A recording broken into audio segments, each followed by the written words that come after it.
श्रीकृष्ण श्रीकृष्ण श्रीकृष्ण श्रीकृष्ण गुरुर्ब्रह्मा गुरुर्विष्णुः गुरुर्देवो महेश्वरः गुरुः साक्षात् परं ब्रह्म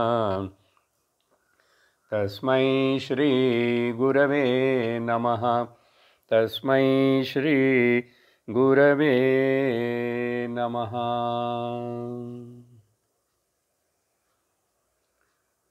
हरि ओम तत्सत्। వివేక చూడామణి 243వ శ్లోకం. తయోర్విరోధో యముపాధికల్పితః న వాస్తవః కశ్చిద్ ఉపాధిరేషః ఈశస్య మాయా మహదాదికారణం జీవస్య కార్యం శృణు పంచకోశం. గడిచిన సత్సంగములో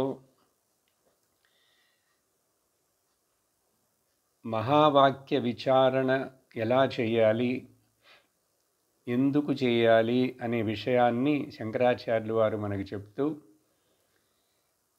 జీవుడు ఈశ్వరుడు ఇద్దరు వేరు కాదు, అది రెండు ఒకటే. ఉపాధి భేదముల వలన ఒకటి అల్పముగాను ఒకటి గొప్పదిగాను కనపడుతున్నది అనిపిస్తున్నది. కానీ ఉపాధులను తొలగించామంటే రెండు ఒకటే, సారము పాత చూసామంటే రెండు ఒకటే. కాబట్టి ఇక్కడ అనేకమైనటువంటివి అంటూ ఏమి లేవు ప్రపంచంలో, రెండే రెండు అనిపిస్తున్నాయి. ఆ రెండు కూడా రెండు కాదు, అది ఒకటే. ఎలా ఈ మహావాక్యాన్ని మనం అర్థం చేసుకోవాలని చెప్తూ ఈ 243వ శ్లోకంలో ఈ రెండు చూడటానికి విరోధమైన ఈక్వేషన్తో ఉన్నప్పటికీ, విరోధమైన ఈక్వేషన్ చెప్పాను కదా ఆ రోజు. ఒక ఈక్వేషన్లో చూసామంటే నెంబర్లన్నీ వేరుగా ఉన్నాయి. పక్కన ఈజ్ ఈక్వల్ టు పెట్టి ఇంకొక ఈక్వేషన్ వేసాం, ఇంకొక నెంబర్లు వేసాం. కానీ ఆ నెంబర్లు ఈ నెంబర్లు సరిగ్గా అర్థం చేసుకుంటే ఒకటే అని చెప్తూ, ఈ ఉపాధి అనేటువంటిది మరి ఏమిటి? ఇది ఒక కల్పన మాత్రమే, ఇమాజినేటెడ్ అండ్ సూపర్ ఇంపోజ్డ్. వాస్తవముగా ఉపాధి అనేది నిజముగా ఏమీ లేదు. ఇప్పుడు జీవుడు ఈశ్వరుడు అనే ఆ సమష్టి శక్తికి అయితేనేమో మాయా కారణంగా ఉన్నది, జీవుడేమో కార్యరూపంలో ఇక్కడ కనపడుతున్నాడు పంచకోశాలని ఉపాధుల మధ్యలో అని చెప్పి మనకు ఈ శ్లోకంలో చెప్పిన తర్వాత, ఆ తర్వాత శ్లోకంలో ఏతావుపాధి పరజీవయోస్తయోః సమ్యక్ నిరాసే న పరో న జీవః రాజ్యం నరేంద్రస్య భటస్య ఖేటకః తయోరపోహే న భటో న రాజా. గడిచిన సత్సంగంలో 2-3 శ్లోకాలకు ముందు శంకరాచార్యులు వారు ఇచ్చిన 4 ఉదాహరణలు మనం చూసాం. ఒకటేమో ఆ మిణుగురు పురుగు, దానికి తోక దగ్గర లైట్ వెలుగుతూ ఉంటుంది, సూర్యుడు యందు లైట్ ఉన్నది. మరి ఈ రెండిటికి ఏదైనా అసలు సంబంధం ఉందా? ఉన్నది. ఏ సంబంధం ఉన్నది?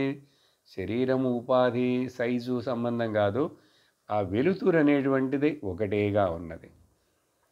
అలాగే రాజు ఆయన యొక్క సేవకుడు, వీళ్ళిద్దరూ వేరువేరు వాళ్ళ ఉపాధుల చేత, కానీ మనిషి రూపంలో వాళ్ళిద్దరూ ఒకటే. అలాగే అణువు పరమాణువు, అణువుకి మేరు పర్వతానికి పోల్చారు. సైజులో చూస్తే అది పెద్దది, కానీ పదార్థముగా చూస్తే, వస్తుతగా వాస్తవముగా చూస్తే ఉన్నదేమిటి? అక్కడ ఆ మ్యాటర్ అణువులో ఉన్నదే అక్కడ మేరు పర్వతంలో కూడా ఉన్నది. ఇలా ఉదాహరణలు ఇస్తున్నప్పుడు ఈ రాజు భటుడు ఉదాహరణ ఇచ్చారా, ఇక్కడ మళ్ళీ ఆ ఉదాహరణ అని చెప్తూ, కాబట్టి పరమాత్మ అండ్ జీవాత్మ, పర అనేది ఉపాధి, జీవ అనేది ఉపాధి. పర అనేది సమష్టి, అది అన్లిమిటెడ్గా ఉంది. జీవ అనేది వ్యష్టి, ఇది లిమిటెడ్గా ఉంది. కానీ అసలు నిజంగా వీటిని జాగ్రత్తగా సమ్యక్ సరి అయిన విధంలో వీటిని నెగేట్ చేశామంటే అక్కడ పరహ అనేది లేదు, జీవ అనేది లేదు. అంటే అర్థం ఏంటి? పరమాత్మ, జీవాత్మ అని చెప్తామా? దాంట్లో పర శబ్దాన్ని తీసేసేయండి, జీవాత్మలో జీవ అనే శబ్దాన్ని తీసేసేయండి.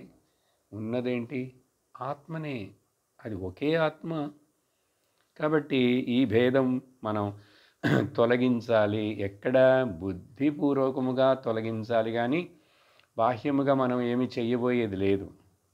అందుకనే జ్ఞానం అనేటువంటిది సాధన కాదు, భావన.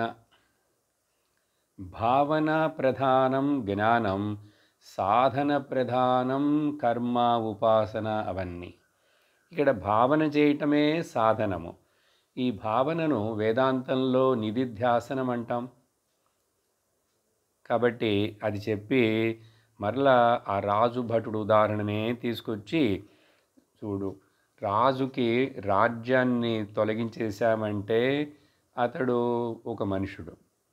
భటుడికి వాడికి ఉన్నటువంటి ఆ యూనిఫాము, ఆ చేతిలో ఉన్న ఆయుధాలు, ఆ కవచము అవన్నీ తొలగించామంటే అతడు ఒక మనుషుడే. ఇప్పుడు రాజ్యము లేని రాజు ఒక మనుషుడు, ఉపాధి రాజ్యం అనేటువంటిది. ఈ కవచము, శూలము, బాణము, ఏదో కత్తి ఇవన్నీ లేకుండా ఉన్నటువంటి ఆ భటుడు కూడా ఒక మనుషుడే. ఉపాధిని తొలగించాం కాబట్టి ఇద్దరు మనిషిగా చెప్తే ఇద్దరు ఒకటే. మీకు ఆ రోజు చాలా ఉదాహరణలు ఇచ్చాను. ఒక మనుషుడే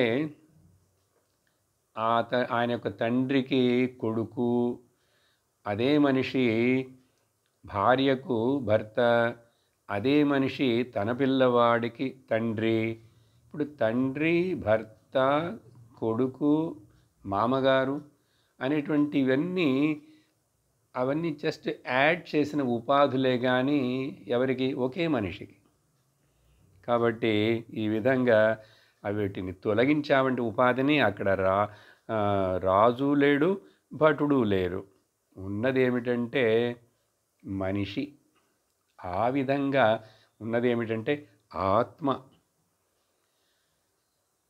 ఇది మొదట జీవ ఈశ్వరుల యొక్క మధ్యలో భేదము లేదని తెలుసుకోవటం. సరే అండి, జీవ ఈశ్వరులకి మధ్య భేదం లేదు. ఆ తర్వాత ఈశ్వరుడు జగత్తు మళ్ళీ రెండు వేరువేరుగా ఉన్నాయా అంటే అది లేదు. ఎందుకంటే ఈ జగత్తు మొత్తం ఈశ్వరుడికి ఒక ఉపాధి. నాకెట్లా శరీరం ఉపాధో పరమేశ్వరుడికి ప్రపంచం మొత్తం దేహం. అందుకనే కదా ఆయన్ని విష్ణు సహస్రనామంలో విశ్వం విష్ణుర్వ అని చెప్తాము. విశ్వం మొత్తం విష్ణువే, ఈశ్వరుడే. ఓం సహస్రశీర్ష పురుష అని పురుష సూక్తులు ఎందుకు చెప్తాం? అన్నీ ఆయనే. కాబట్టి ఇప్పుడు ఏమర్థం చేసుకోవాలి ఇక్కడ? కార్య ఉపాధితో కూడి ఉన్నవాడు జీవుడు, కారణ ఉపాధిగా ఉన్నటువంటి ఆయన ఈశ్వరుడు అని అర్థం చేసుకోవాలి. ఇలా చెప్పిన తర్వాత దీన్ని ఇంకొంచెం వివరిస్తున్నారు. ఇప్పుడు ఏం చేశాం మనం?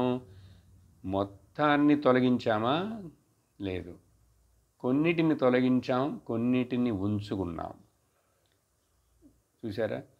కామన్గా ఉన్నదేమిటో దాన్ని ఉంచుకోవాలి, అన్కామన్గా ఉన్నవన్నీ తీసేయాలి అని అర్థం. చదువుదాం. 245 అథాత ఆదేశ ఇతి శ్రుతి స్వయం నిషేధతి బ్రహ్మణి కల్పితం ద్వయం శృతి ప్రమాణానుగృహీత బోధ బోధాత్ తయోర్నిరాస కరణీయ ఏవ. చూడు శిష్యుడా, చాలా ఉదాహరణలు చెప్పాను నీకు అర్థం అవ్వటం కోసం. కానీ ఈ ఉదాహరణలన్నీ దృష్టాంతాలను దార్ష్టాంతము నిజము నువ్వు నీ గురించి నీకు ఈశ్వరుడికి ఉన్న సంబంధం ఏంటి, ఆయన వేరు నువ్వు వేరా అని విచారణ చేయాలి.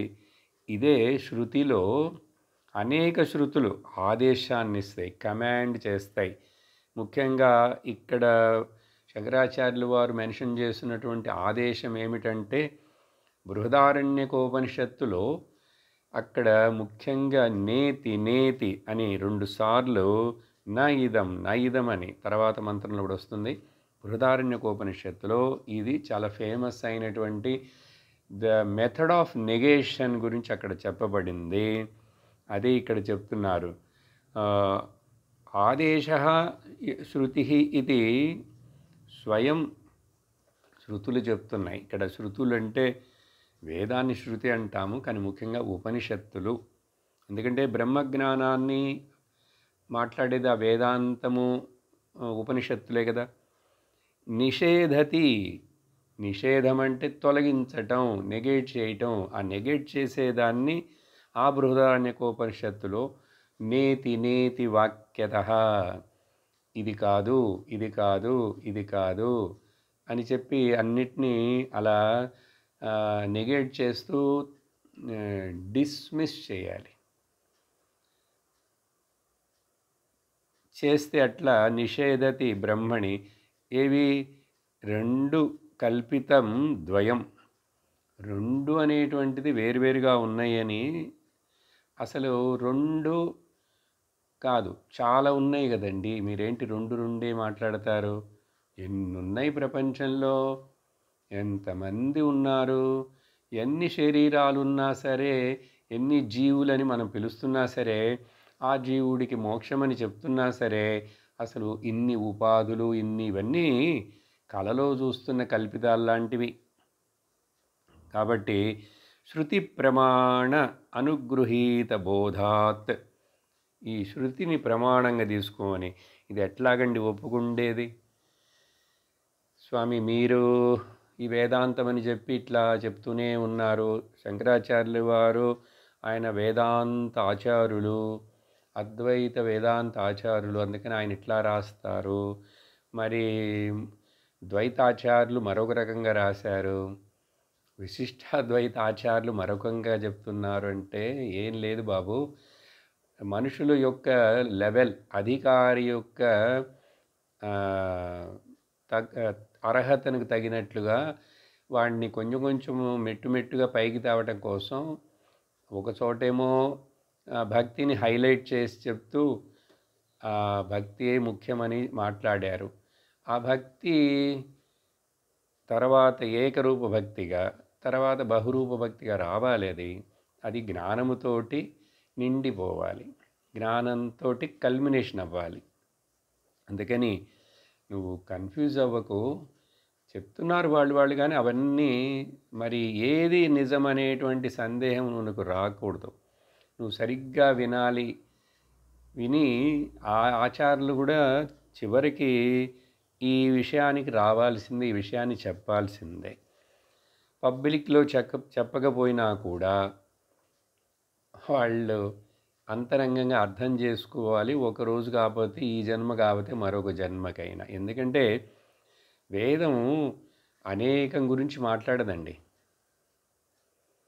అనేకం ఉన్నాయని చెప్పడానికి అయితే వేదము, ఇంకా దాని యొక్క గొప్పదనం ఏముంది? అప్పుడు అనేక మంది అనేకంగా మాట్లాడుతుంటారు. అనేక మతాల వాళ్ళు అనేక రకాలుగా వాదిస్తారు. ఇక్కడ వాదనలతోటి కాదు బాబు, సత్యం ఏమిటి అని కావాలి మనకు. సత్యం ఏమిటి? సపోజ్ భగవంతుడు సత్యం అంటే మరి ఇంకా భగవంతుడు మాత్రమే ఉండాలి. సత్యం అనేటువంటివి 2 సత్యాలు ఉండవు, అనేక సత్యాలు ఉండవు. కాబట్టి ఇక్కడ ఏమర్థం చేసుకోవాలంటే ఈ శృతి ప్రమాణాన్ని తీసుకొని అన్నిటినీ నెగేట్ చేసిన తర్వాత ఉండేది ఒకటే. కాబట్టి ఈ పర అండ్ జీవ అనే ఆ రెండుటిని నిరాసన చేస్తే, నిరాసం అంటే తొలగించడం, అది చేసి మాత్రమే కరణీయ ఏవ, ఇది తప్ప మరొక మార్గం లేదు. ఇది ఎలా అంటే వినండి, many things should become few things, few things should become two things, and the two things should become one thing. When you come to the one thing, you will know everything, because there is nothing other than this one, ఏకమేవా ద్వితీయం. తెలుగులో చెప్పాలా, చాలా ఉన్నాయి అనేటువంటి భావనలో నుంచి మొదట కొన్నే ఉన్నాయనే భావనకి రావాలి. ఏమిటి కొన్ని? ఈశ్వరుడు ఉన్నాడు, సరే, జగత్తు ఉన్నది, జీవుడు ఉన్నాడని మూడిటికి చెప్పినా కూడా మూడు లేవు. మూడే లేకపోతే ఇంకా మరి అనేకం ఎక్కడున్నాయి? సరే, జగత్తు ఈశ్వరుడే జగత్తుగా కనపడుతున్నాడు అని తర్వాత స్టెప్లో, మూడు లేవు, రెండే. ఏమిటప్పుడు ఉన్నాయి? ఈశ్వరుడు, జీవనేను. ఆహా, నీకు అర్థం కాలేదు. ఎందుకంటే ఎప్పుడైతే ఈశ్వరుడే జగత్ అయినాడంటే ఆ జగత్తులో ఈ శరీరము నువ్వు ఒక భాగమా కాదా? అవునండి, నేను ఆలోచించనే లేదు. అప్పుడు ఇంకా మళ్ళీ వేరే ఎక్కడున్నాడు? నువ్వు ఈశ్వరుడు రెండు ఎక్కడున్నారు? లేరు. అప్పుడు ఎవరున్నారు? ఒక్కడే ఉన్నాడు, ఈశ్వరుడు మాత్రమే ఉన్నాడు. ఆ ఈశ్వరుడు అనే పేరు చెప్పడానికి బదులు బ్రహ్మము మాత్రమే ఉన్నది. ఇంకా అనేకం ఉన్నాయి, మూడున్నాయి, రెండున్నాయి, ఇవన్నీ అనుకుంటున్నట్లు అనిపిస్తున్నదంటే ఇదంతా మైండ్ చేత ప్రొజెక్ట్ చేయబడిన, కల్పితం చేయబడిన విషయం తప్ప అది ఎన్నటికీ నిజమే కాదు. అర్థమైందా? ఎప్పుడైతే నువ్వు ఈ ఒకదానికి ఒకటి ఏకమేవ అని వచ్చావో, భావనకు వచ్చావో, ఇంకా అక్కడ నీకు అన్నీ తెలిసిపోయినట్లే. ఎందువలన? ఆ ఒకటి నువ్వే. నువ్వంటే ఏ నువ్వు? నీ ప్రొఫైల్, నువ్వు పెట్టుకున్న బయోడేటా ఆ నువ్వు కాదు నేను చెప్పేది. నువ్వు అంటే నిత్య శుద్ధ బుద్ధ ముక్త ఏక నిత్య సార సత్య శివ బ్రహ్మ అహం, అహమస్మి, అహమేవాహమస్మి, బ్రహ్మైవాహమస్మి. బ్రహ్మ ఈ ఒక్కటి అనేటువంటిది సత్ చిత్ ఆనందస్వరూపం, ఎగ్జిస్టెన్స్, కాన్షియస్ బ్లిస్ ప్రిన్సిపల్. అది ఒక్కటే. కాబట్టి ఆ ఒక్కటే, అది ఎవరో ఎక్కడో ఏదోగా నువ్వు చెప్పకు, వెతకకు, నువ్వే అదని తెలుసుకో. ఇక్కడ మనం ఈ అంతయు నేనే, అంతయు నీవే అని చెప్పి తిరుపతి స్వామిని గురించి పాడుతాం. అంతయు నీవే హరి పుండరీకాక్ష. అలా చెప్పినా కూడా కరెక్టే. అంతయు నీవే. ఇంకా అంతయు నీవే అంటే నీవు మాత్రమే అని అర్థం. ఇంకా ఆ తర్వాత ఏమీ లేదు చెప్పేందుకు. ఇక్కడ నేనెవరి నుండి చెంత నాకు నీవే అంటే మళ్ళీ ఇక్కడ నేను వేరే, నువ్వు వేరే, నా చెంత నువ్వే. ఇది భక్తుడు మొదట్లో ఇలా ఆ భేదం నుంచి చెప్తాడు, పాడతాడు. కానీ నువ్వు మాత్రమే అంటున్నాడు. నువ్వు మాత్రమే అన్నప్పుడు ఇంక అసలు వేరే క్వశ్చన్ ఎక్కడొస్తుందండి? ఎందుకు మళ్ళీ ఇంకొక మాట వస్తుంది? చూసారా? ఆ తర్వాత మళ్ళీ అన్నీ చెప్పి కులము నీవే, గోవిందుడానా కలిమియు నీవే, కరుణానిధే తలపులు నీవే, ధరణీధరానా పర్వాలేదు. ఈ విధంగా మొదలు భక్తిలో అన్నీ నువ్వుగానే ఉన్నావని చెప్తూ అన్నీ నువ్వుగా ఉన్నావని చెప్తున్న నేను ఆ తరువాత ఒక రోజున భావనలో నాకు తెలిసి అర్థమైపోతుంది, అంతయు నేనే. ఏ నేను? సత్యం జ్ఞానమనంతం బ్రహ్మ, ఉనికి ఎరుక ఆనందం, ఉనికి ఎరుక ఆనందం. సత్యం జ్ఞానమనంతం బ్రహ్మ, ఉనికి ఎరుక ఆనందం. ఇదే ఊరికి నేను చెప్పట్లేదు. కైవల్యోపనిషత్తులు దీన్ని చాలా ఖచ్చితంగా డిక్లేర్ చేసి, గురుగీత అని తమిళంలో 1 సంవత్సరం కిందట మాట్లాడటం మొదలుపెట్టాను. ఎల్లుండి మళ్ళీ గురు పూజ వస్తుంది కాబట్టి నిన్నటితోటి ఆ గురుగీత విషయం సత్సంగం ముగిసింది. దాంట్లో కూడా చివరిలో శివభగవానుడు ఏం చెప్తున్నాడంటే, పార్వతీదేవికి గురుతత్వం, గురు మహిమ, గురు అన్నీ చాలా విస్తరించి మాట్లాడిన తర్వాత, ఓకే, కానీ తమిళ్లో ఉంది అది, ఇప్పుడు తెలియదు. టైం దొరికితే తెలుగులో మాట్లాడతాను ఏమో. చివరి దాంట్లో కూడా ఎవరు గురువు, ఆ గురువుకి నమస్కారం, ఎవరైన ఏం చేశాడు, నాకు తెలియజేశాడు, నాకు అర్థమయ్యేట్లు చేశాడు, అంతయు నేనే అని, సర్వం అహమేవ అని, అటువంటి జ్ఞానమును నాకు ప్రసాదించినటువంటి ఆ గురు మహారాజుకి నా యొక్క నిత్యమూ నమస్కారాలే అని కృతజ్ఞత, గ్రాటిట్యూడ్ తెలిపేందుకు ఆ గురు గురించి ప్రార్థన శ్లోకాలు. ఎల్లుండి గురు పూజ వ్యాస పౌర్ణమి అని చేస్తాం కాబట్టి కైవల్యోపనిషత్తులో చెప్పింది ఇది ఏంటి, అక్కడ చాలా క్లియర్గా మయ్యేవ సకలం జాతం, నా నుండే అంతా ఉద్భవించింది, మయి సర్వం ప్రతిష్ఠితం, నాయందే అంతా నిలుచున్నది, మయి సర్వం లయం యాతి, నాయందే సర్వము లయించిపోతుంది. ఎవరు నేను? అటువంటి నేను, మయి నేను, నాయందు నేను అంటే ఆ నేను ఎవరు? మయ్యేవ సకలం, మయి సర్వం లయం యాతి, తద్ బ్రహ్మ అద్వయం అహమస్మి. ఆ రెండోది లేని ఏకమైన ఆ వస్తువుని నేనే బ్రహ్మను. చూసారా? ఇది చెప్పి తీరాల్సిందే ఒక రోజుకి. అప్పుడే అన్నీ సమసిపోతాయి.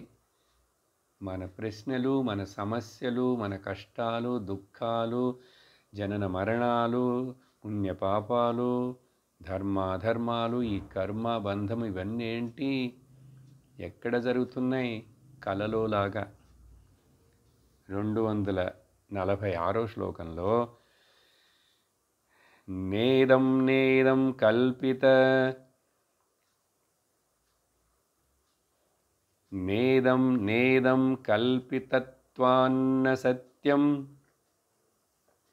రజ్జుదృష్టవ్యాలవత్ స్వప్నవచ్చ, ఇత్థం దృశ్యం సాధు యుక్త్యా వ్యపోహ్య, జ్ఞేయం పశ్చాద్ ఏకభావత్ తయోర్యః.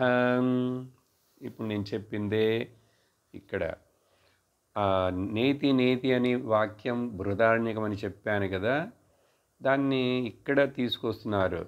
ఇక్కడ పదం ఆయన ఏం చేశారంటే, ఇది కాదు, దిస్ అంటే ఇది. అసలు వేదాంతంలో ఈ దిస్ అనే పదం ఇదమంటే ఈ జగత్తు మొత్తం ఇదం కింద వస్తుంది. మైండ్ చేత కల్పించబడిన, ప్రొజెక్ట్ చేయబడిన ఒక ఏంటంటారు, మాయాజాలం లాంటిది. మైండ్ కల్పించింది, అంతకంటే లేదు. కాబట్టి ఇదం అంటే ఈ మొత్తం మొత్తం ప్రపంచం అని అర్థం. మొన్న గుర్తు చేశాను అనుకుంటాను కదా, భగవద్గీతలో 13వ అధ్యాయం క్షేత్రజ్ఞ విభాగ యోగం అని పేరుతో ఉన్న అధ్యాయంలో భగవంతుడు శ్రీకృష్ణ మాట్లాడేటప్పుడు అడిగాడు అర్జునుడు, క్షేత్రం అంటే ఏమిటి అన్నాడు. క్షేత్రం అంటే ఏమీ లేదు, ఈ దేహమే క్షేత్రం అన్నాడు ఆయన. ఈ ఒక్క దేహం క్షేత్రం అంటే అర్థం all the matter is called క్షేత్రం. దట్ ఆల్ మ్యాటర్ దాన్ని స్థూలం, దాన్ని ఇదం అని వేదాంతం పదం చెప్తుంది. ఎందుకంటే ఇదమంతా తెలుస్తున్నది ఎవరికి? ఇదంతా తెలుస్తున్నది ఎవరికి? నాకు. దేవుడు అక్కడ ఉన్నాడట, ఎవరికి తెలుసు? నాకు తెలుసు. సూర్యుడు అక్కడ ఆకాశంలో ఉన్నాడట, ఎవరు? నాకు తెలుస్తున్నది. కాబట్టి నాకు తెలుస్తున్నది, నేనుంటే అది ఉన్నదని చెప్తాను తెలుస్తుంది. కాబట్టి ఈ నేను అనేటువంటిది ఇక్కడ అహంకారంతో చెప్పే చిన్న అహం ఈ నేను కాదండి. ఇది అఖండ బోధం, అఖండ సచ్చిదానంద స్వరూపం. కాబట్టి ఆ స్థితికి ఎదగాలి. ఈ భావన ఎదగాలి. అప్పుడు ఆ చిన్న అల్పమైన స్వల్పమైన భావన పోవాలి. ఓకే, శరీరం పరంగా చూస్తే ఆయన ఆమ్నిషెంట్, ఆమ్నిపోటెంట్, ఆమ్నిప్రెజెంట్. నన్ను ఈ శరీర పరంగా నన్ను చూసుకున్నాను అనుకుంటున్నానంటే నేను అల్పిషెంట్, అల్పిపోటెంట్, అల్పిప్రెజెంట్, అల్పిషెంట్ కదా. అది చూడకూడదు. తత్వతః చూడాలి. సరే, ఈ నా ఇదం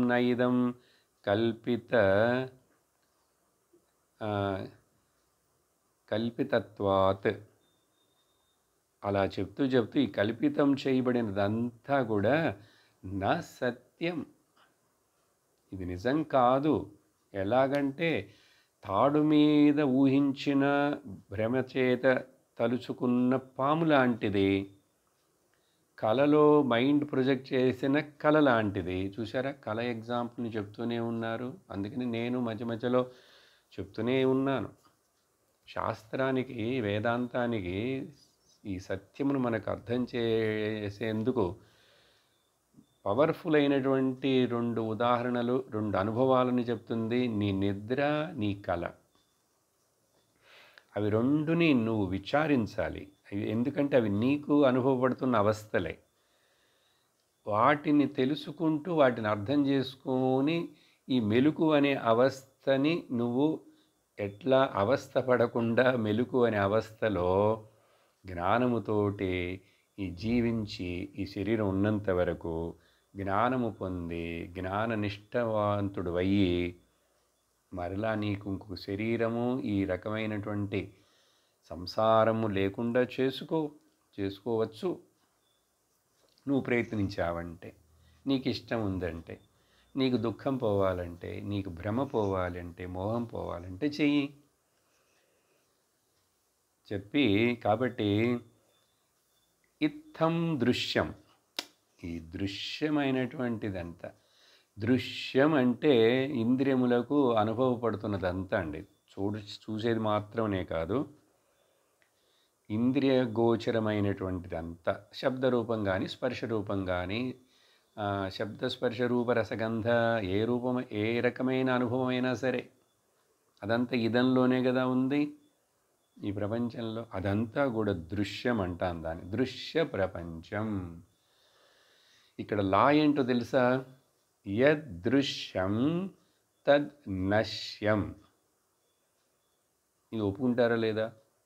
అంటే అర్థం ఏంటంటే, నాకేదైతే ఇంద్రియముల ద్వారా అనుభవం అవుతున్నదో అదంతా నశించిపోతున్నది. నాకు తెలుస్తున్నది. అది కూడా నా అనుభవం చూస్తే అవన్నీ నశించిపోతున్నాయి. కాబట్టి యదృశ్యం తద్ నశ్యం. కానీ యద్ ద్రష్ట తద్ సత్యం న నశ్యతి.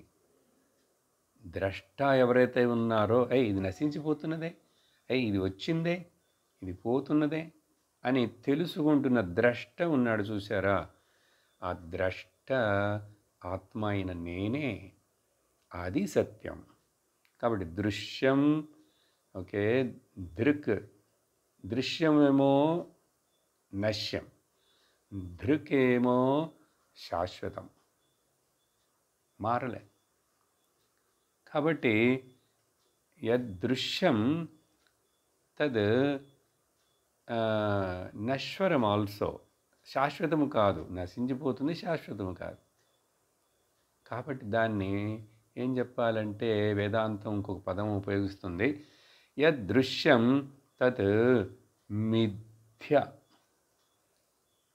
అది కనిపించినంత మాత్రాన, నీ ఇంద్రియాలకు అనుభవపడినంత మాత్రాన అది సత్యం అవ్వాల్సిన అవసరం లేదు.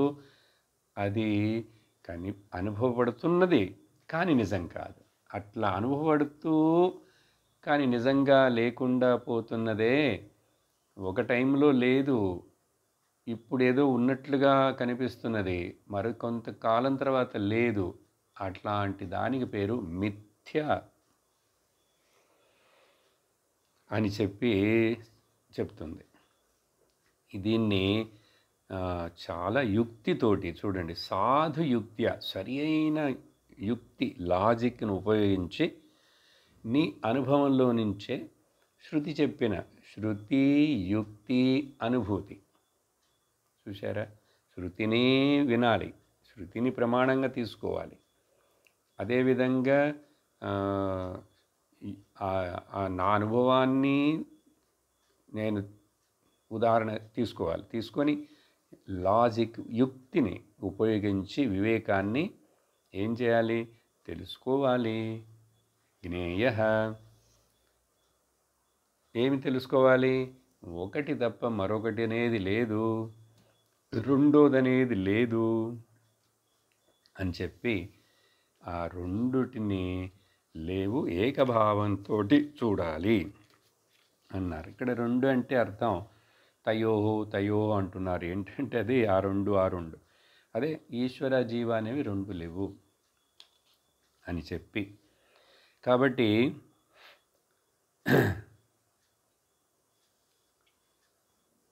ఈశ్వర్ని కండిషన్ చేస్తున్న మాయా ఉపాధిని, జీవుడిని కండిషన్ చేస్తున్న పంచకోశాలు ఉపాధిని ఎలిమినేట్ చేశామంటే ఇవన్నీ కాదు, ఇవన్నీ కాదు, ఇవి నేను కాదు అని చెప్పి శంకరాచార్యులు వారు నిర్వాణ షట్కంలో చక్కగా ఆ నేతి ప్రాసెస్ని ఆయన అక్కడ ప్రయోగించారు. మనోబుద్ధ్యహంకార చిత్తాది న అహం, ఇవన్నీ నేను కాదు. నచ శ్రోత్రజిహ్నే నచ ఘ్రాణనేత్రే, 5 జ్ఞానేంద్రియాలు అవి నేను కాను. ఇట్లా మరి ఎవరును అని చెప్పి ప్రతి చరణంలో చిదానందరూప శివోహం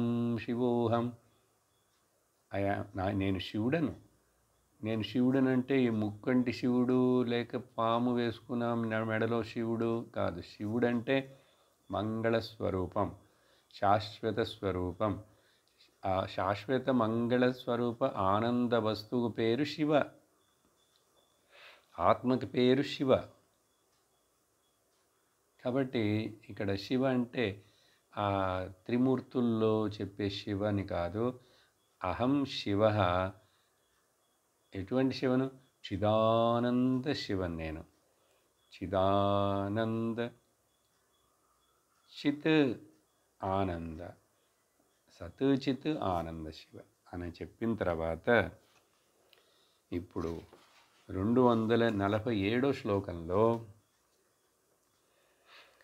తతస్తుతౌ లక్షణయా సులక్షౌ తయోరఖండైకరసత్వసిద్ధయే నాలం జహత్యా న తథా అజహత్యా కింతు భయార్థాత్మికయైవ భావ్యం.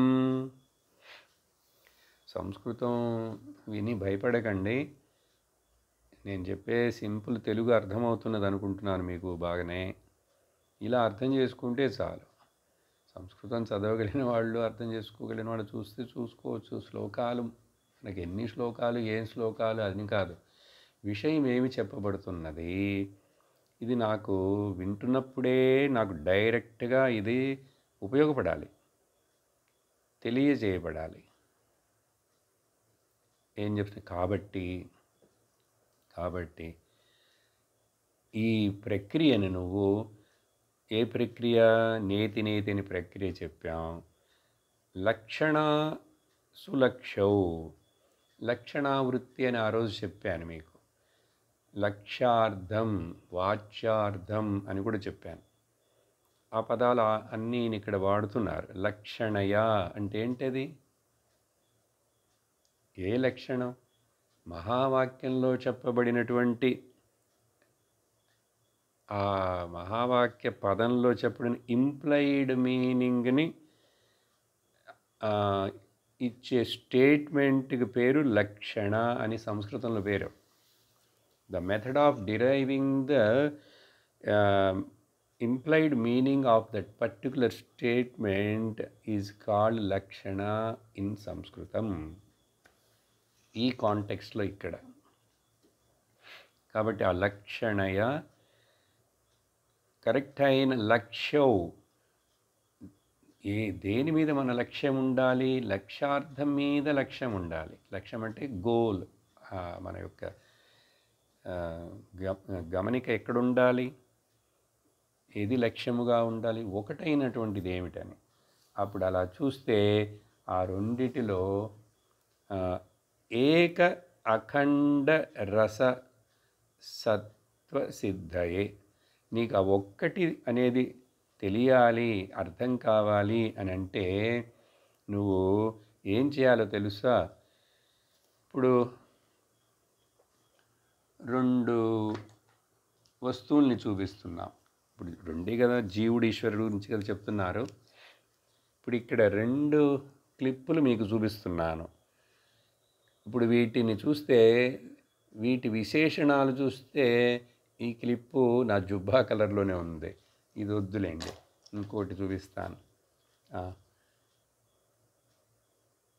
ఇది రంగు వేరుగా ఉంది, ఇది రంగు వేరుగా ఉంది, సైజు కూడా కొంచెం ఏదో ఒక 2 సెంటీమీటర్ తక్కువగానే ఉంది కదా. అలాగే ఇది తయారు చేయబడిన డేటు వేరే ఉండొచ్చు, ఇది తయారు చేయబడిన డేటు, నేను కొన్న డేటు వేరే, ఇది కొన్న డేటు వేరే ఉండొచ్చు. ఏదైనా కానీ ఇవన్నీ బాహ్యమైనటువంటి భేదాలే కదా, బాహ్యమైన భేదాలు. ఈ బాహ్యమైన భేదాలని నువ్వు వదిలేసే, జహత్య, మొత్తాన్ని వదిలేయకూడదు. మొత్తాన్ని అంటే ఆ క్లిప్ని నేను పారేసేసాను, తొలగిస్తే ఎట్లా? మొత్తం తొలగించద్దు, కానీ మొత్తాన్ని పెట్టుకోకూడదు. ఆ మొత్తం తొలగించకూడదు, మొత్తాన్ని పెట్టుకోకూడదు అనే దానికి ఇక్కడ సంస్కృతంలో పదాలు. అలా చేస్తే చాలదు.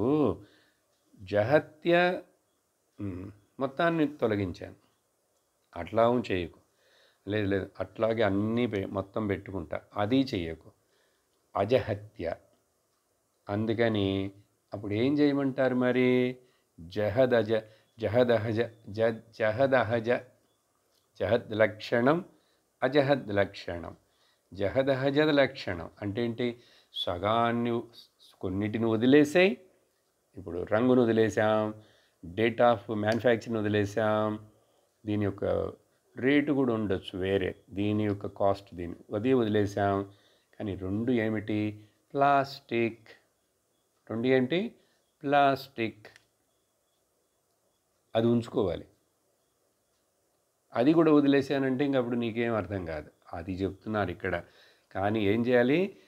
రెండిటిని ఉపయోగించాలి. కొన్ని వదిలేసేయాలి, కొన్ని నువ్వు ఉంచుకోవాలి.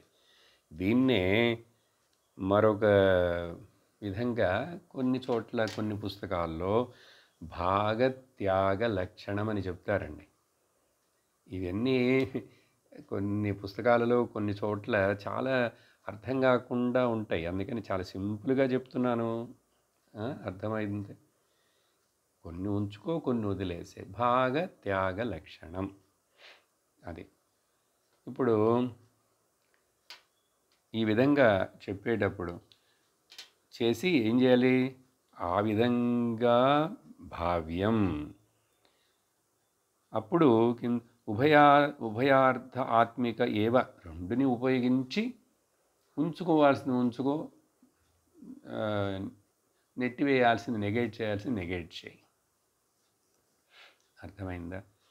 దీనికి మరియు ఒక 2 ఉదాహరణలు మనం చూడొచ్చు లోకంలో మనకు తెలిసినవి అర్థం కావటానికి. ఏంటంటే ఇప్పుడు గుర్రం పందాలు జరుగుతున్నాయి, తెలియదు ఇప్పుడల్లా ఎక్కడెక్కడ జరుగుతున్నాయో లేదు, రేస్ కోర్స్ అంటారు. అక్కడ ఒక్కొక్కడు ఒక్కొక్క గుర్రానికి మీద డబ్బులు పందెం పెడతారు. అప్పుడు అది వచ్చేటప్పుడు ఈ అనౌన్స్మెంట్ చేసే కామెంటరీ, రన్నింగ్ కామెంటరీలో ఏం చెప్తుండే, okay, now the red is dominating the white is dominating the brown, okay, the black is, నలుపు ఇప్పుడు ముందుకు వస్తున్నది, గెలవబోతున్నది అంటాడు. తెలుపు వెనకబడింది అంటాడు. అదేంటి అర్థం? తెలుప పరిగెడుతుంది, నలుప పరిగెడుతుంది, తెల్ల గుర్రం పరిగెడుతుంది. అక్కడ తెలుపు ముఖ్యం కాదు, నలుపు ముఖ్యం కాదు, గుర్రం ముఖ్యం కదా. అలాగా అనేక ఉదాహరణలు మనం తీసుకున్నా కూడా చెప్తున్నది ఏంటి, లక్ష్యార్థం ఏంటి? అక్కడ గుర్రాన్ని గురించి చెప్పడానికి. అర్థమైందా? మా ఇల్లు అండి ఎగ్జాక్ట్గా అంత మెయిన్ రోడ్లోనే ఉంది. మెయిన్ రోడ్లో ఉంటుంది ఏంటి అంటే అర్థం ఏంటంటే ఆ మెయిన్ రోడ్డుకి కొంచెం పక్కన ఉంది అని అర్థం చేసుకోవాలి కదా. మనకు అర్థమైపోతుంది, లౌకిక విషయాల్లో అర్థమైపోతుంది బాగానే. మరి ఆధ్యాత్మికానికి వచ్చేప్పుడు కూడా అర్థం అవ్వాలి. 249, 48, 49 కూడా 2 కలిపే చదవచ్చు.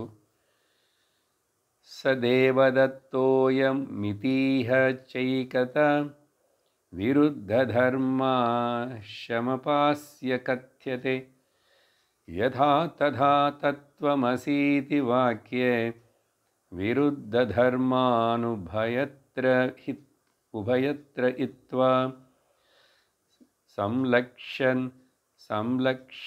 సంలక్ష్య చిన్మాత్రతయా సదాత్మనోః అఖండభావ పరిచీయతే బుధైః ఏవం మహావాక్యశతేన కథ్యతే బ్రహ్మాత్మనోరైక్యమఖండభావః.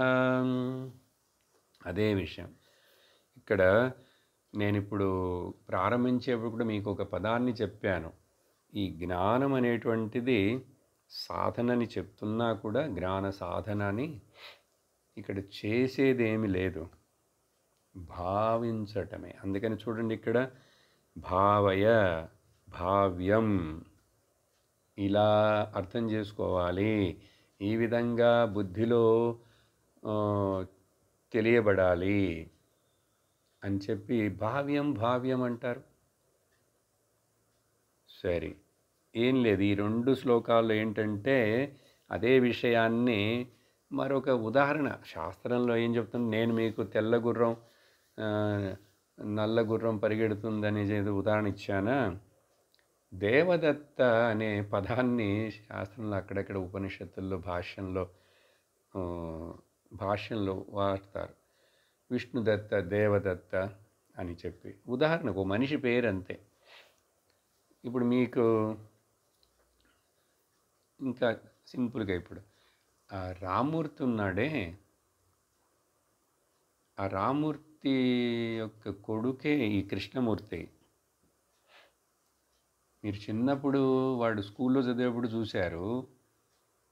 ఇప్పుడుట అక్కడ ఇన్కమ్ ట్యాక్స్ ఆఫీసులో పెద్ద ఆఫీసర్ట, 2 పిల్లలు.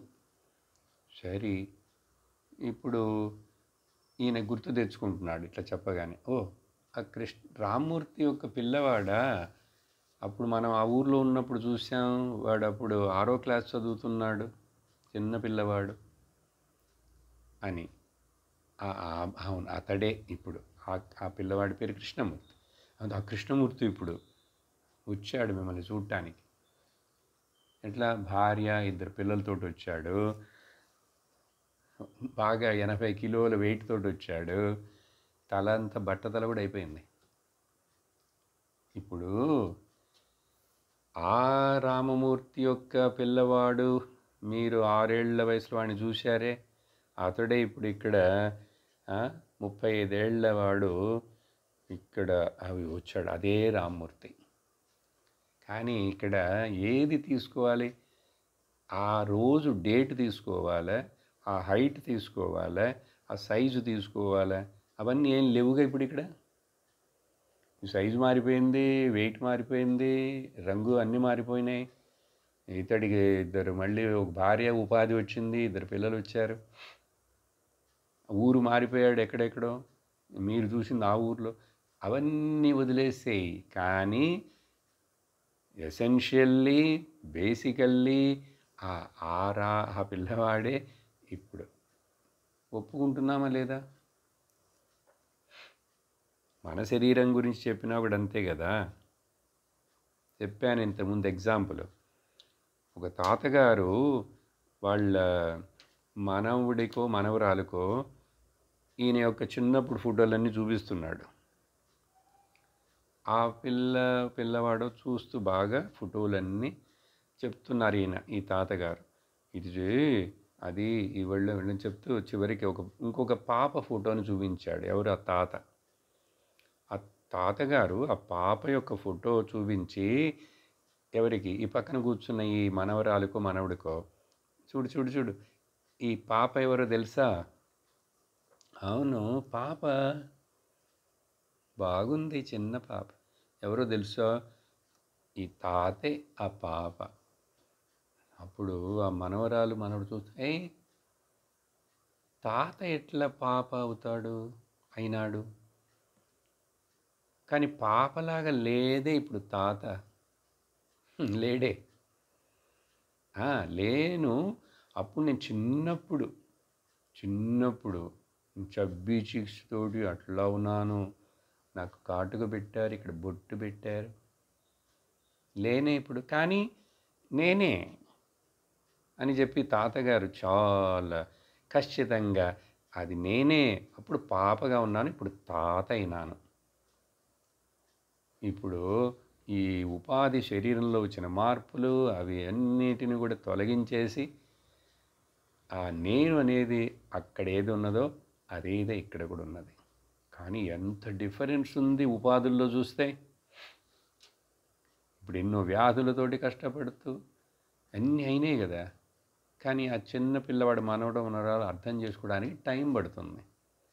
సరి అని చెప్పి నవ్వేస్తుంది, కానీ అర్థమవుతుంది అర్థం కాదు. ఎప్పుడు అర్థమవుతుంది? ఇదో ఇట్లాగే జీవుడు ఈశ్వరుడు ఒకటే అంటే ఎవరికి అర్థమవుతుంది?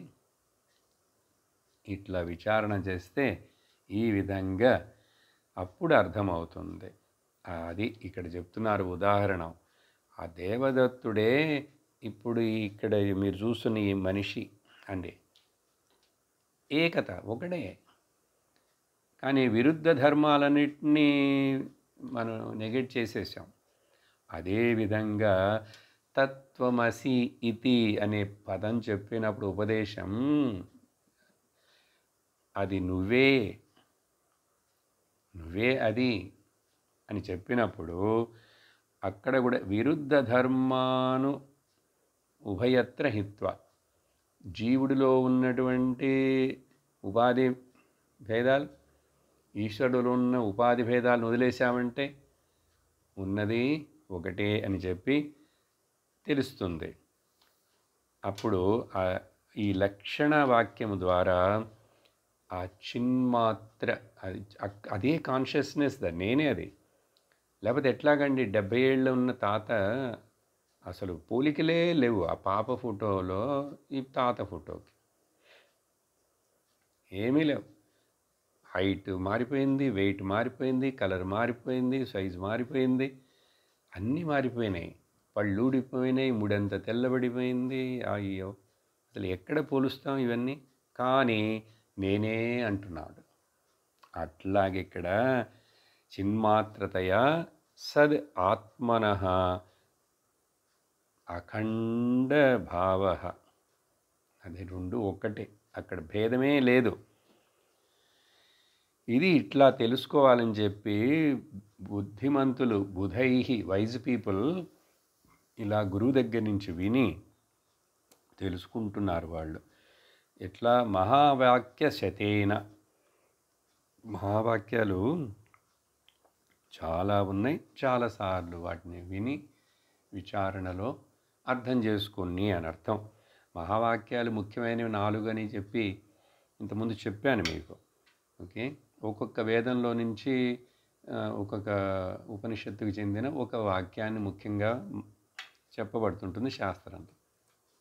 కానీ 4 వేదాలు 4 వాక్యాలని అనుకోకూడదు.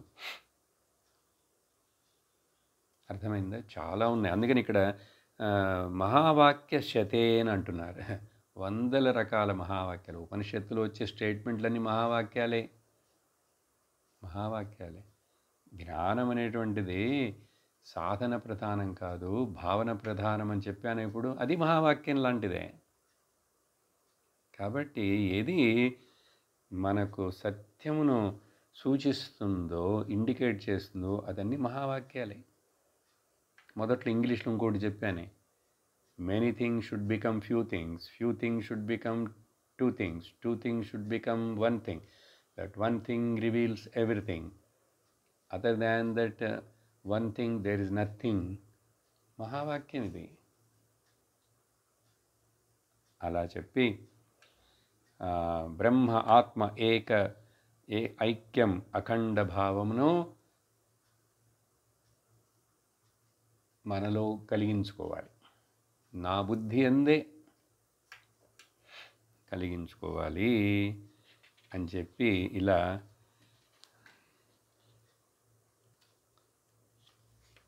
ఇప్పుడు ఆ తర్వాత శ్లోకంలో ఏం చెప్తున్నారంటే, ఇప్పుడు ఇంకా ఇక్కడతోటి యాక్చువల్గా వివేక చూడామణి అయిపోయిందని చెప్పచ్చు. మహావాక్య ఉపదేశాన్ని చేసేసారు, వివరించారు. ఇంకా అంతే, నువ్వే బ్రహ్మము, నువ్వే ఈశ్వర స్వరూపుడివి. అందుకని ఉపాధులన్నిటినీ తొలగించి నువ్వుగా అర్థం చేసుకో అంటే అయిపోయింది టీచింగ్. కానీ ఇది అర్థం కాలేదు, ఇంకా కష్టంగా ఉంది అని ఉంటారు కదా మరి చాలామంది. అధమ మధ్యమ అధికారుల కోసం ఇంకా మళ్ళీ శంకరాచార్యుల వారు ఇంకొక 250 శ్లోకాలు. ఇప్పుడు మనం 250 శ్లోకం దగ్గరికి వచ్చామండి. కొంచెం అట్లా ఇట్లా కష్టపడి విని అయింది. టైం పోయిందే తెలియలేదు, ఎన్ని క్లాసులు అయినాయో. అందుకని వాళ్ళ కోసం అలా చెప్తూ మరలా ఇక్కడ అప్పుడు ఏంటంటే, అప్పుడు నువ్వు నిధిధ్యాసనం చెయ్యి, నీకోసం కొన్ని ఇంకా చెప్తాను. నిధిధ్యాసనం అంటే మెడిటేషన్ అనుకుందాం, అది చెయ్యి. కానీ మెడిటేషన్ చేయటానికి, నిధిధ్యాసనం చేయడానికి ముందు నీకు యాటిట్యూడ్ అసలు సరిగా ఉండాలి, లేకపోతే కష్టం. కాబట్టి ఇప్పుడు ఒక 3 శ్లోకాల్లో 50, 51, 52, 53 4 శ్లోకాల్లో యాటిట్యూడ్ టు ద మెడిటేషన్. ఎటువంటి యాటిట్యూడ్ మెడిటేషన్కి ఉండాలి? మెడిటేషన్ అంటే లోకంలో ఇప్పుడు చాలా ఏదేదో చెప్పి ఏదేదో అడ్వర్టైజ్మెంట్ చేసి దానికి పెద్ద పెద్ద క్లాసులు లేక పెద్ద పెద్ద హోటళ్ళల్లో జరిపి 5,000, 10,000 అవన్నట్ల. ఇదంతా బిజినెస్, వదిలేయి. ధ్యానం అంటే వేదాంతంలో శాస్త్రం చెప్పేదే ధ్యానం. చదువుతాం 250వ శ్లోకం.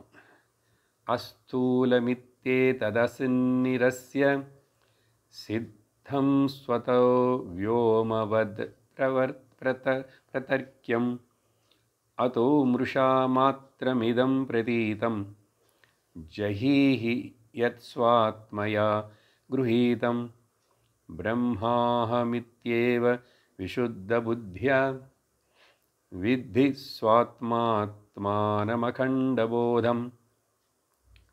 ఓకే, 6 లైన్లుగా ఉంది ఈ శ్లోకం. ఇక్కడ ఏం చెప్తున్నారంటే, బృహదారణ్యకోపనిషత్తులో ఉపయోగించబడినటువంటి మరొక విధమైన ఎక్స్ప్రెషన్ అక్కడ వివరణ. దాన్ని ఇక్కడ శంకర్లు వారు కొంచెం సంక్షిప్తంగా తీసుకొచ్చి చెప్తున్నారు. అక్కడ ఒక చోట వస్తుంది అట్లా, ఏదైతే ఆత్మ బ్రహ్మం అని చెప్తున్నామో, అది నువ్వే అని చెప్తున్నామో, అది ఏ రకమైనటువంటి విధంగా ఇక్కడ ఇది కూడా మళ్ళీ అదే నేతి నేతే, ఇది కాదు ఇది కాదు అని చెప్పేటప్పుడు నా అంటే కూడా నెగిటివ్ పార్టికల్. ఓకే, నా ఇది కాదు నా. అదేలాగా నెగిటివ్ పార్టికల్ ఇంకొకటి అని కూడా ఉపయోగిస్తాం. అది ఒక్కొక్క చోట కొన్ని చోట్ల వేరేగా ఉపయోగిస్తారు.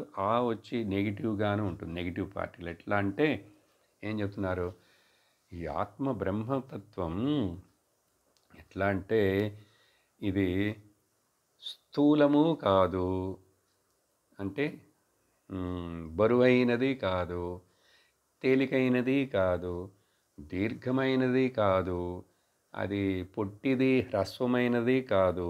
ఇలా కొన్ని పదాలు అక్కడ ఉంటాయి. వాటిని కొన్నిసార్లు ఏం చెప్తారంటే అరూపం, అస్పర్శం, అశబ్దమస్పర్శమరూప అని కూడా ఉపనిషత్తులో వస్తుంది.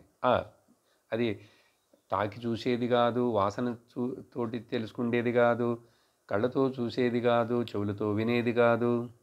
అలాగే ఇక్కడ ఇట్లాంటివన్నీ చెప్పి ఇక్కడ తర్వాత అప్పుడు మరి ఏంటంటే సిద్ధం స్వతః,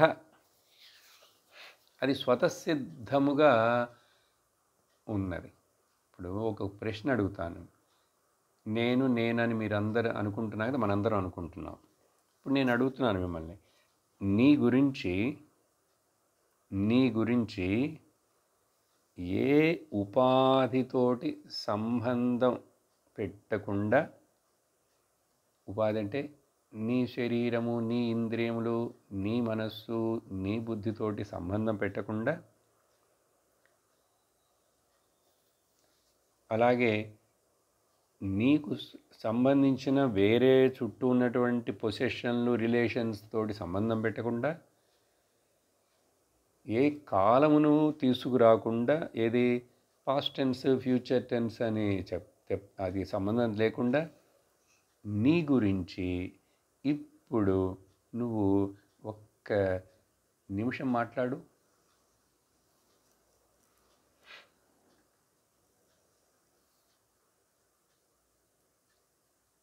సైలెంట్ అయిపోతావు. ఇవన్నీ కలిపి నువ్వు నీ ప్రొఫైల్ని తయారు చేసుకొని చెప్తావు.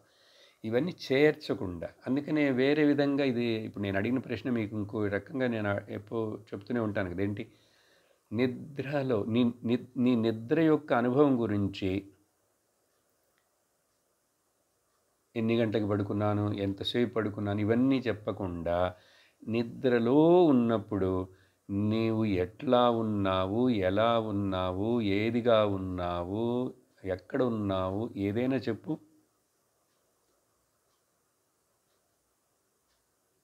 మ్యాక్సిమం ఒక్క వార్తే నాకేం తెలియదండి అంట, అందుకని నీకేం చెప్పలేవు.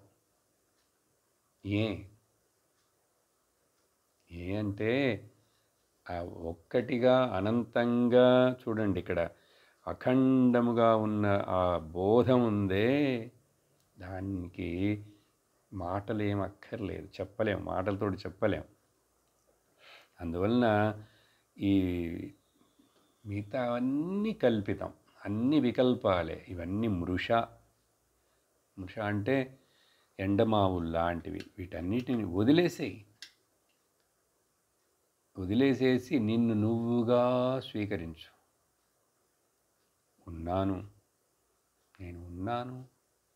నేను ఉన్నానని నాకు తెలుసు. నేను ఉన్నాను కాబట్టే, మొదట నేను ఉన్నానని నాకు తెలుస్తున్నది కాబట్టే మిగతా ఏవేవో ఉన్నాయి అని తెలుస్తున్నది.